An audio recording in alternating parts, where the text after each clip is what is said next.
ہم بات کرنے لگے ہیں national and international reactions on our election Pakistan election in 2024. یہاں میں آپ کے سامنے ایک ہیڈ لائن ریڈ کرتی چلوں. واشنگٹن پوسٹ کی ہیڈ لائن ہے: پاکستان's shocking elections result shows authoritarians don't always win. اس کے علاوہ سی بی سی جو کہ کینیڈین براڈ کاسٹنگ ہے وہ کہتا ہے کہ Imran Khan's party defied the odds in Pakistan election with strong شوئنگ.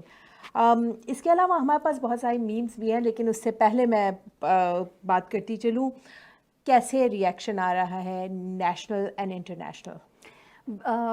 National level پہ بھی اور انٹرنیشنل لیول پہ بھی ریئیکشن وہی آ رہا ہے جو ہونا چاہیے، جیسے ابھی آپ نے کچھ ہیڈ لائنز شیئر کی. اس کے علاوہ بہت سے جو ہیں وہ جو نیوز آن لائن نیوز اور اس طرح سے جو بات کرنا ہے اس میں دیر آل شاکڈ کہ پاکستان کے جو لوگ ہیں کتنا زیادہ ووٹر ٹرن آؤٹ ہوا ہے اور انہوں نے کتنی ریزسٹنس شو کی. اور دیکھیں یہی چیز خان صاحب بھی کہتے تھے نا کہ جو آپ کا ووٹ ہے نا یہی آپ کی ریزسٹنس ہے، ظلم کا بدلہ آپ نے ووٹ سے لینا ہے.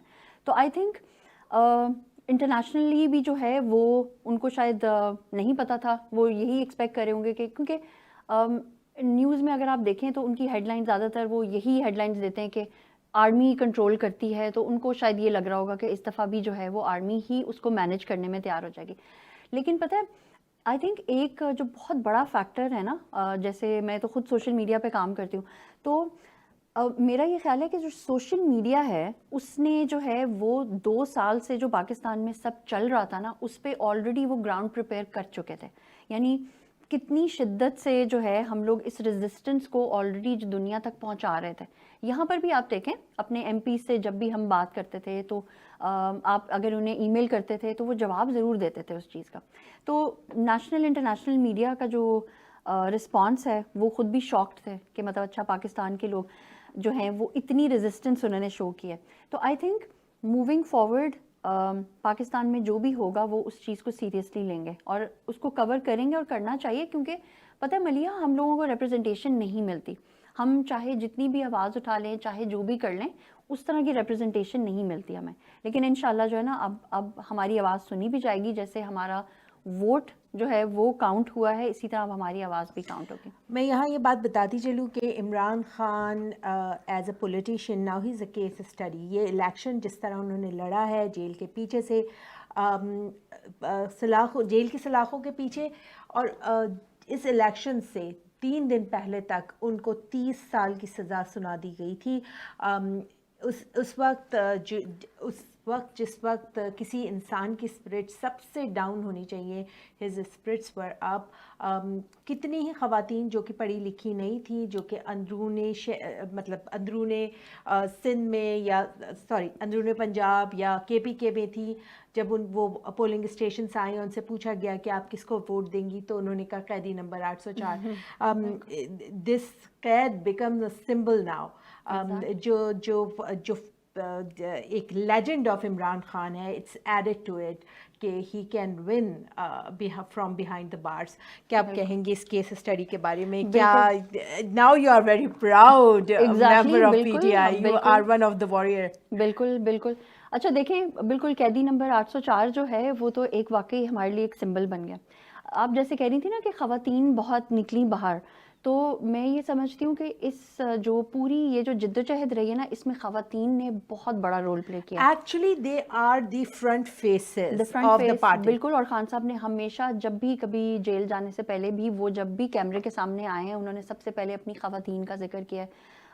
آپ صنم جاوید کو دیکھ لیں، عالیہ حمزہ کو دیکھ لیں، ڈاکٹر یاسمین جو کہ 70 سال سے اوپر کی ہیں اور کینسر پیشنٹ ہیں. تو میرا یہ خیال ہے کہ جو ہے نا خواتین کا جو رول رہا ہے نا اس میں، اس کیس اسٹڈی میں جو ہے یہ رول بہت امپورٹنٹ رہے گا. مجھے ایسا لگتا ہے کہ اس دفعہ جتنا ظلم خواتین نے برداشت کیا ہے، اور پھر ہم دیکھتے ہیں کہ جو ہے Imran Khan's wife is actually facing this in the trial, جو کہ خاتون کا ویری نجی معاملہ ہوتا ہے اسلام میں. ایک خاتون کو ہی پتہ ہوتا ہے کہ وہ کب نکاح کر سکتی ہیں. اس چیز کو عدالتوں کے اور سوشل میڈیا, الیکٹرانک میڈیا پہ ڈسکس کرنے کا, اور اس چیز پہ ایک بہت بڑا ریئیکشن آیا ہے. نو one like this.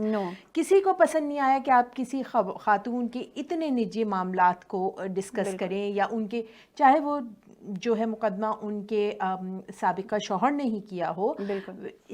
never happened in Pakistan history before. I think Pakistan میں جو یہ چیز تھی نا, جو عدت کا جو ہے, وہ تو اسٹریٹ فارورڈ پولیٹیکل وکٹمائزیشن میں جو ہے وہ بہت ہی لمٹ کراس کر دیں. پولیٹیکل وکٹمائزیشن میں بھی آپ کتنا گریں گے. بالکل ہے. دیکھیں, پتہ ہے خان صاحب جو ہے نا, وہ نہ تو کبھی کنفرنٹیشنل پالیٹکس کرتے ہیں, اور چاہے جو مرضی ہو جائے وہ کبھی بھی یہ راستہ جو ہے نا وہ اختیار نہیں کرتے. وہ ہمیشہ آپ کو واپس کہیں گے نہیں, یہ پولیٹیکل اور جو ہے نا لیگل بیٹل ہی رہے گی. لیکن اچھا بشرا بی بی کے ساتھ آپ دیکھیں کتنا برا سلوک انہوں نے کیا, کہ جب اچھا سزا بھی سنا دی, اور جب وہ اریسٹ ہونے خود پہنچ گئیں وہ, تو مزید ان کو ذلیل کرنے کے لیے تاکہ لوگ جو ہیں وہ اور سوال اٹھائیں, انہوں نے کہا نہیں, آپ کو بنڈی گالہ میں ہی ہم جو ہے وہ قید کر دیں گے. اور اب جو مشال یوسف زئی ہیں, جو ان کی اسپوکس پرسن جو ہے وہ اسائن ہوئی ہیں, تو وہ اکثر مطلب ان کا بتاتی ہیں کہ اس طرح سے ان کو بالکل نظر بند کر کے انہوں نے رکھا ہوا ہے. جب وہ خود کہہ رہی ہیں کہ اچھا ٹھیک ہے آپ نے سزا دے دی ہے تو اب آپ مجھے جیل میں ڈال دیں, جب وہ خود گرفتاری دینے گئی ہیں تو وہ نہیں انہوں نے کیا, تاکہ ایک جو ممبرشپ ہے پی ٹی آئی کی, ان کے اندر یہ غصہ ہو کہ ساری خواتین جیل میں ہیں اور آپ بشرا بی بی کو بنی گالہ کی سہولت دے رہے ہیں.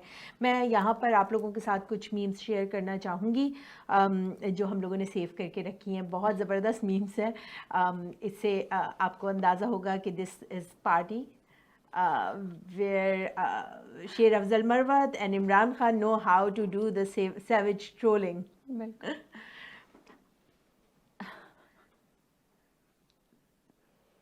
ہاں جی, یہ تو کافی, یہ فیس بک پہ زیادہ میں نے دیکھی, بہت.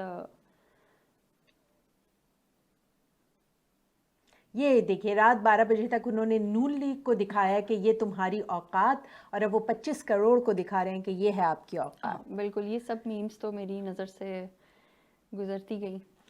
ٹھیک ہے جناب, آپ نے دیکھا کہ کس طرح انٹرنیشنلی بھی, بین الاقوامی طور پہ بھی اور قومی طور پہ بھی کس طرح ریزسٹنس کی جا رہی ہے, کس طرح جو ہے وہ آڑے ہاتھوں لیا جا رہا ہے, اور صاف کہا جا رہا ہے کہ عمران خان نے وہ کر دکھایا ہے جو اس سے پہلے کوئی پولیٹیشین نہیں کر سکا, اور اب اس مینڈیٹ کو نہیں تسلیم کرنا جو ہے وہ ہیومن رائٹس کی وائلیشن ہے.